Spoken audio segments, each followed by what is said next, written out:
Hello everyone, welcome back to my channel Target Physics by Ritik. In this video, today's discuss about current electricity, chapter number 3, class 12th.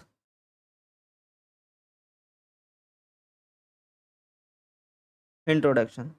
तो देखते हैं in chapter first all charges whether free or bounded were considered to be at a rest.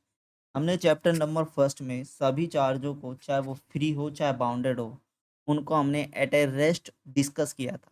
तो in this chapter discuss charges in A motion constituent an electric current.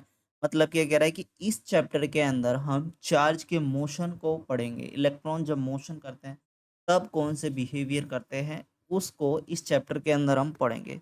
तो क्या कह रहा है कि lightning in a one such a phenomena which charges flow from a cloud to the earth through the atmosphere sometimes where disastrous result. इसका मतलब ये कह रहा है कि हमने देखा होगा कि आसमान में जब बिजली कड़कती है तो वो भी चार्ज के मोशन के थ्रू ही कड़कती है। बिकॉज क्योंकि हम जानते हैं कि जो हमारा आयरोस्फीयर होता है वहाँ पर इलेक्ट्रॉन बहुत ज़्यादा प्रेजेंट होते हैं, तो वो मोशन करते हैं आपस में।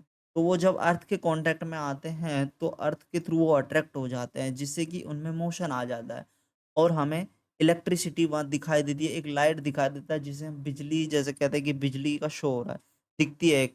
तो उसी को समझते हैं कि फिनोमिना होता है रियल लाइफ में, क्योंकि हमें इलेक्ट्रॉन के मोशन को शो करता है।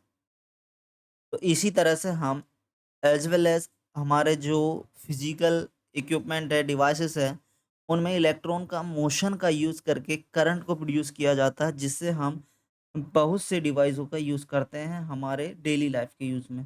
तो आई थिंक समझ आएगा कि करंट क्या होता है। तो current is a motion of electron only for, ठीक है? Motion of electron that is a current.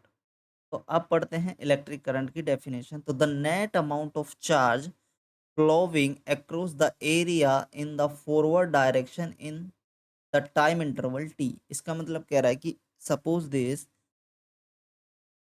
This as a conductor है, ठीक है? सपोज करो कि ये कोई कंडक्टर है, उसमें इलेक्ट्रॉन फ्लो हो रहा है। तो समझ आया, इलेक्ट्रॉन कोई चार्ज फ्लो हो रहा है एट ए टाइम टी, तो that called is a current. तो करंट क्या हुआ? तो the net amount of charges flowing across the area in the forward direction, okay, that is called at time interval t, that called is electric current। उसके बाद इसका formula देखते हैं कि I बराबर Q upon T. Q is charge होता है and T is time होता है। तो इस definition to be current across the area in the following direction. Current are not always steady.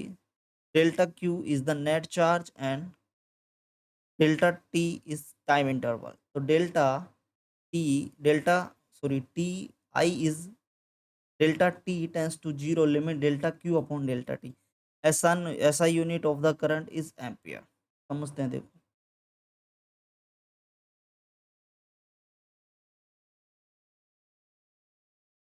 इसमें बता रहा है कि सपोज करो कि हमारे पास कोई चार्ज है, इलेक्ट्रॉन है, ये कोई सरफेस है। तो इस इलेक्ट्रॉन का यहाँ से यहाँ तक फ्लो होने में, यहाँ से इलेक्ट्रॉन यहाँ तक आने में जितना टाइम लगा, that called is a current. इसीलिए कहते हैं कि आई बराबर Q upon E. I think समझ आएगा। इसका ऐसा यूनिट हमने बताया कि एम्पियर होता है। और क्या डिस्कस किया है? और डिस्कस किया है कि एवरेज करंट। तो क्या होता है कि कंडक्टर क्या होता है? कंडक्टर में एन नंबर ऑफ इलेक्ट्रॉन बहुत सारे होते हैं, बहुत सारे इलेक्ट्रॉन होते हैं। एक इलेक्ट्रॉन का मोशन हम फाइंड नहीं कर सकते, इसलिए हम सभी इलेक्ट्रॉन का मोशन को निकालते हैं एज ए एवरेज। ओके, तो एवरेज करंट बोल सकते हैं। तो इसलिए हम लिखते हैं delta Q upon delta T. का मतलब डेल्टा क्यू है, डेल्टा क्यू होता है ऑल चार्जेस, कितने चार्ज हैं, और डेल्टा टाइम, क्यू मतलब Q final minus Q initial divided by T final minus T initial. इस तरह से ये एवरेज करंट हम फाइंड करते हैं। बिकॉज क्योंकि यहाँ पर एन नंबर ऑफ इलेक्ट्रॉन है तो एक चार्ज को हम अज्यूम नहीं कर सकते, इसलिए हम एक एवरेज करंट का यूज करते हैं फाइंड करने के लिए। अब नेक्स्ट चलते हैं, इसके बाद देखते हैं क्या है। तो देखो electric current in a conductor, an electric current will experience a force if a electric field is applied if it is free to move. क्या कह but in atoms and molecules the negatively charged electron and the positively charged nuclei are bounded to each other and are those not free to move, but bulk material in other materials and metals, some of the electrons are practically free to move within a bulk material. So these materials generally called conductor to develop electric current in them when the electric field is applied. समझते हैं, देखो क्या कह रहा है, ये कह रहा है कि जब इलेक्ट्रिक करंट, एक सेकेंड, इस पैराग्राफ में बताया गया है कि एटम्स जब किसी मटेरियल्स, एटम्स या मॉलिक्यूल्स पर एक्सटर्नल इलेक्ट्रिक फील्ड अप्लाई की जाती है तो क्या होता है कि इलेक्ट्रॉन्स का जो मोशन होता है वो एक फिक्स डायरेक्शन में हो जाता है जिससे कि करंट फ्लो होने लगता है। बट क्या होता है कि एटम्स एक तरफ होता है एटम्स या मॉलिक्यूल्स और एक तरफ हमारे पास कंडक्टर, ठीक है, ये हमारे पास कंडक्टर, ये हमारे पास एटम्स, ये है कंडक्टर। अब कंडक्टर में हम जानते हैं कि फ्रीली इलेक्ट्रॉन होते हैं, बट इसमें इलेक्ट्रॉन फ्री इलेक्ट्रॉन नहीं होते, इसमें फ्री इलेक्ट्रॉन नहीं होते, बट इसमें फ्री इलेक्ट्रॉन्स होते हैं। तो क्या होता है जब बाहर से एक्सटर्नल फील्ड अप्लाई की जाती है यहाँ पे भी और इस पे भी, तो इलेक्ट्रॉन एक फिक्स डायरेक्शन में मोशन करने लग जाते हैं दोनों में। बट क्या होता है कि यहाँ इलेक्ट्रॉन्स जो होते हैं वो टाइटली बाउंडेड होते हैं, क्या होता है, टाइटली बाउंडेड होते हैं। बट इसमें ऐसा नहीं है, यहाँ पर इलेक्ट्रॉन टाइटली टाइटली बाउंडेड नहीं होते। जिससे कि क्या होता है कि कंडक्टर में इलेक्ट्रॉन ईज़िली फ्लो कर जाते हैं जब एक्सटर्नल फील्ड अप्लाई की जाती है। बट एटम्स के अंदर इलेक्ट्रॉन्स ईज़िली फ्लो नहीं करते जब एक्सटर्नल फील्ड अप्लाई, वो न्यूक्लियस के साथ जो इलेक्ट्रॉन है वो टाइटली बाउंडेड है। तो इसलिए कहते हैं कि एटम्स या मॉलिक्यूल्स में जब होता है कि इलेक्ट्रॉन रिवॉल्व करता है तो करंट प्रोड्यूस नहीं हो पाता, जब एक्सटर्नल फील्ड अप्लाई करते हैं। तो नेक्स्ट देखते हैं क्या बोल रहा है अगला पैराग्राफ।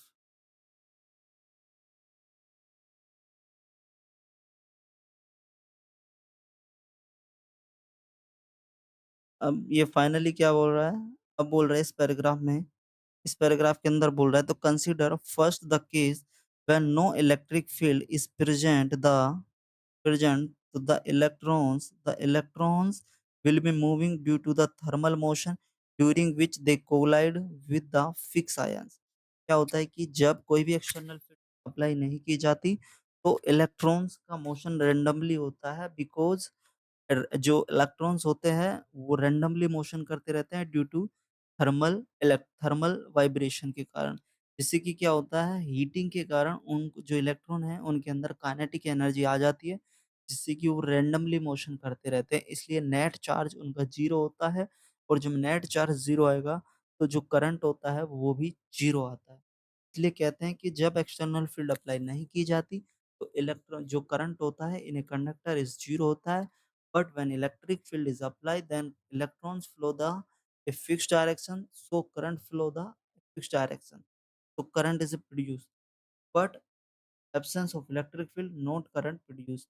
आई थिंक इस वीडियो को लाइक करें और अपने दोस्तों को शेयर करें। Thank you for watching the video and bye bye.